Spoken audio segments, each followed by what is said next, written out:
Rob, रहीसी, power, पैसा। अगर आपके पास ये सभी चीजें हैं तो क्या नहीं हो सकता। आप जिस चीज पर उंगली रखें सब आपकी। आपकी हर गलती माफ, आपकी हर सजा माफ। ताकत तो आपकी जेब में है। शायद कुछ ऐसा ही सोचा था Pune Porsche car hit and run case के आरोपियों ने, उसके परिवार ने।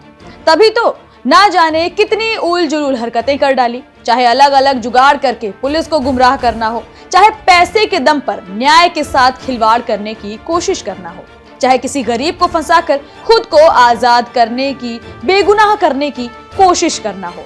सब कुछ किया, लेकिन वो कहते हैं ना कि सच्चाई को छुपाया नहीं जा सकता। Porsche car hit and run case में अब नाबालिग के दादा को भी गिरफ्तार किया गया है।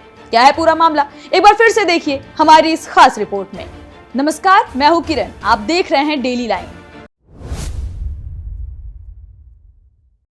पुणे में Porsche car hit and run case में पुलिस ने नाबालिग आरोपी के दादा को गिरफ्तार किया है।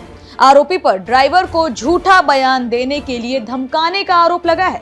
उन पर ड्राइवर को झूठा बयान देने के लिए धमकाने के साथ ही ये भी आरोप लगा है कि उन्होंने ड्राइवर को बंधक बनाया। जी हाँ, आरोपी का परिवार ड्राइवर से चाहता था कि वो पुलिस को बयान दे कि दुर्घटना के वक्त गाड़ी नाबालिग नहीं बल्कि वो ड्राइवर चला रहा था। आरोपी के दादा सुरेंद्र अग्रवाल पर आरोप है कि उन्होंने फैमिली ड्राइवर का फोन ले लिया, उसे फंसाने की प्लानिंग की और उसे 19 और 20 मई को बंधक बनाकर रखा। इल्जाम खुद पर लेने के लिए ड्राइवर को पैसे का लालच भी दिया और कहा कि जेल चले जाओ, जेल से हम तुम्हें आराम से निकाल लेंगे। इस मामले में नाबालिग के पिता विशाल अग्रवाल को पुलिस ने 21 मई को गिरफ्तार किया। ड्राइवर की शिकायत पर पुलिस ने अब आरोपी के दादा और पिता के खिलाफ नया केस दर्ज किया है। पुणे के पुलिस कमिश्नर अमितेश कुमार ने बताया कि ड्राइवर ने ये बात कबूल की थी कि कार वो चला रहा था, लेकिन तफ्तीश में सामने आया कि नाबालिग ही हादसे के वक्त ड्राइव कर रहा था। Driver in the first statement when he came to the police, when he was brought to the police station from the spot, the first statement which he gave in writing was that he was driving the car. But the police station at that point of time, it said, disbelieved the statement of the driver, and after preliminary inquiry they registered an offence against the juvenile accused because it was evident prima facie that the juvenile accused was driving the vehicle.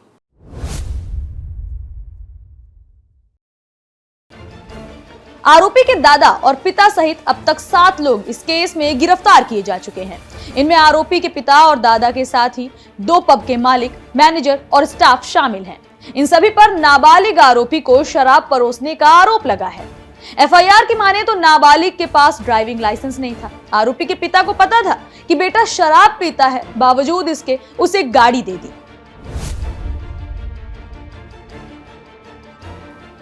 Internal inquiries में सामने आया है कि कुछ पुलिसकर्मियों ने भी जमकर इस मामले में लापरवाही बरती। मामले में सबूत नष्ट करने के आरोप भी लगे हैं। वहीं यरवदा थाने के इंस्पेक्टर राहुल जगदाले और एएसआई विश्वनाथ टोडकरी को सस्पेंड करने की कार्रवाई की गई है। दोनों पर आरोप है कि उन्होंने अपने सीनियर्स को इस हादसे की जानकारी ही नहीं दी। साथ ही दोनों पर आरोप है कि उन्होंने आरोपी को थाने में स्पेशल ट्रीटमेंट दिया था।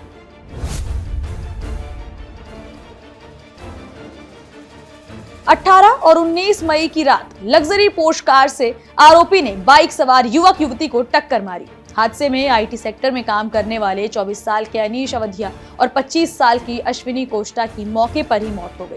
दोनों अपने घर की तमाम जिम्मेदारियां निभा रहे थे, लेकिन एक ही पल में उस रईस जादे ने 2 परिवारों को उजाड़ कर रख दिया। 23 मई को नाबालिग के दादा सुरेंद्र अग्रवाल ने दावा किया कि कार उनका फैमिली ड्राइवर चला रहा था। आरोपी के पिता विशाल ने भी यही बात कही थी। पूछताछ में ड्राइवर ने भी यही बात मानी कि जिस दिन हादसा हुआ उसी दिन 15 घंटे के भीतर जुवेनाइल जस्टिस बोर्ड ने उसे रिहा कर दिया। उसे 300 शब्दों का निबंध लिखने की सजा दी गई। उसे 15 दिनों तक ट्रैफिक पुलिस के साथ काम करने को कहा गया। साथ ही शराब पीने की लत छूट जाए इसलिए काउंसलिंग लेने की बात कही गई। देश भर में इस फैसले को लेकर आक्रोश देखा गया। फिर 22 मई को ही जस्टिस बोर्ड ने आरोपी को 5 जून तक के लिए बाल सुधार गृह भेज दिया। बताया जा रहा है कि हादसे की रात आरोपी 12वीं के रिजल्ट का जश्न मनाने अपने दोस्तों के साथ गया था।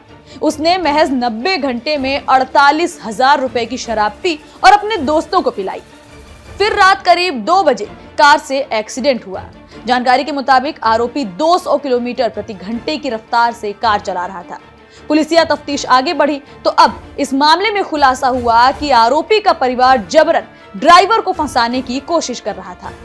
फिलहाल इस रिपोर्ट में इतना ही। कैसी लगी हमारी ये जानकारी हमें कमेंट सेक्शन में जरूर बताएं। साथ ही वीडियो को लाइक करें, शेयर करें और चैनल को सब्सक्राइब करना बिल्कुल ना भूलें।